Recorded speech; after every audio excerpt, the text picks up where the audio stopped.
दोस्तों 2 दिन के बाद 14 फरवरी है, यानी कि वैलेंटाइन डे है।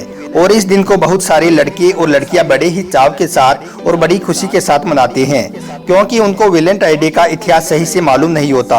अगर उनको वैलेंटाइन डे का इतिहास मालूम हो जाए तो फिर वो इस दिन को कभी भी नहीं मनाएंगे। इसलिए आज के इस वीडियो में हम आपको वैलेंटाइन डे का पूरा इतिहास बताने वाले हैं, जिसको जानकर आप लोग हैरान रह जाओगे और फिर आप कभी भी वैलेंटाइन डे नहीं मनाओगे। इसलिए आप इस वीडियो को आखिर तक जरूर देखें, और अगर आपको लगे कि इस वीडियो को आगे अपने दोस्तों में शेयर भी करना चाहिए तो आप इसको शेयर भी कर दें। तो चलिए दोस्तों शुरू करते हैं। दोस्तों आज से लगभग 1400 साल पहले यूरोपियन देशों में शादी का रिवाज नहीं था। आपने हॉलीवुड की फिल्मों में देखा भी होगा कि यूरोप में लोग बीवी होने के बावजूद भी दूसरी औरतों के साथ रहना शुरू कर देते हैं, और इस बात का किसी को एतराज भी नहीं होता है।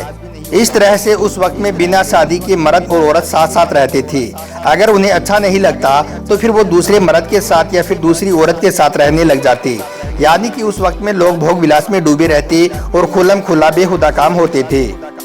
दोस्तों उस वक्त में यूरोप में कई लोगों ने इस तरह से बिना शादी के साथ रहने और बच्चे पैदा करने को बुरा और गलत मानते थे। इन्हीं में एक यूरोप में एक संत वैलेंटाइन भी था, जो इस्लाम की तालीम के बारे में थोड़ा बहुत जानता था। इस वजह से वो बिना शादी के साथ रहने को गलत मानने लगा था। उन्होंने एक अभियान चलाया और यूरोप में कई लड़के और लड़कियों को अपना शिष्य बना लिया। उसके बाद संयोग से वो एक चर्च का पादरी बन गया और मोहब्बत करने वाले लड़के और लड़कियों की चर्च में शादी करवाना शुरू कर दिया। इस तरह से कई लोग वैलेंटाइन के अनुयायी बन गए, और जो भी कोई वैलेंटाइन के चर्च में आता तो वैलेंटाइन उनको शादी करने के लिए प्रेरित करता। इस तरह से उन्होंने अपने चर्च में सैकड़ों लड़के और लड़कियों की शादियां करवा दी। दोस्तों वैलेंटाइन के समय में रोम के राजा क्लॉडियस का राज था।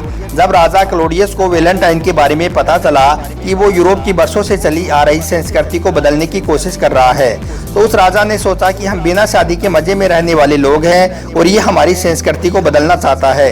ये लोगों की शादियां कराता फिर रहा है। इस वजह से एक दिन राजा क्लॉडियस ने वैलेंटाइन को पकड़कर लाने का आदेश दे दिया। जब वैलेंटाइन राजा क्लॉडियस के दरबार में गया तो क्लॉडियस ने पूछा, तुम ये क्या काम कर रहे हो? अधर्म फैला रहे हो, ऐसी संस्कृति ला रही हो जो हमें बिल्कुल भी मंजूर नहीं है। इसलिए तुम आज से ही अपने इस काम को करना बंद कर दो।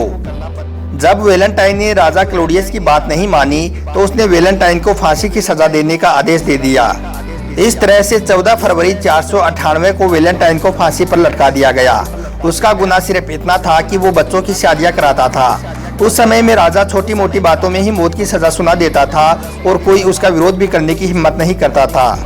जिस दिन वैलेंटाइन को फांसी हुई तो जिन लड़के और लड़कियों ने उनके कहने पर शादी की थी, उन्होंने उस दिन को वैलेंटाइन डे के रूप में मनाना शुरू कर दिया। इस तरह से दोस्तों वैलेंटाइन डे यूरोप से शुरू हुआ है। यूरोप में वैलेंटाइन डे को केवल शादीशुदा लोग ही मनाते हैं, लेकिन हमारे देश में लोग वैलेंटाइन डे के इतिहास से अनजान हैं। इस वजह से छोटे छोटे लड़के और लड़कियां भी इसको बड़े चाव से मनाने लगे हैं। दोस्तों 90 के दशक में वैलेंटाइन डे का प्रचलन भारत में शुरू हो गया था, जब टीवी चैनलों और अखबारों में वैलेंटाइन डे की खबरें शुरू हो गई थी।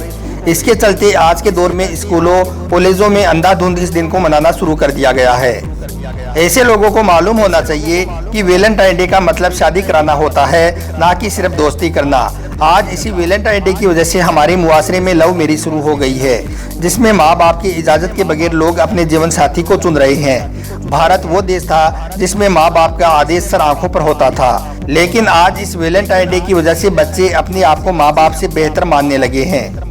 याद रखें, हम वक्त रहते नहीं संभले और इस दिन का बायकॉट नहीं किया तो हमारी आने वाली पीढ़ियों में कभी अरेंज मैरिज नहीं हो पाएगी, क्योंकि जिस रास्ते पर आज हम चल रहे हैं उस पर नुकसान के अलावा कुछ भी नहीं है। इसलिए दोस्तों वैलेंटाइन का आप खुलकर विरोध करें, और आपको लगे कि इस वीडियो को दूसरे लोगों में भी शेयर करना चाहिए तो आप शेयर भी कर दें। आपका वीडियो देखने के लिए बहुत बहुत शुक्रिया।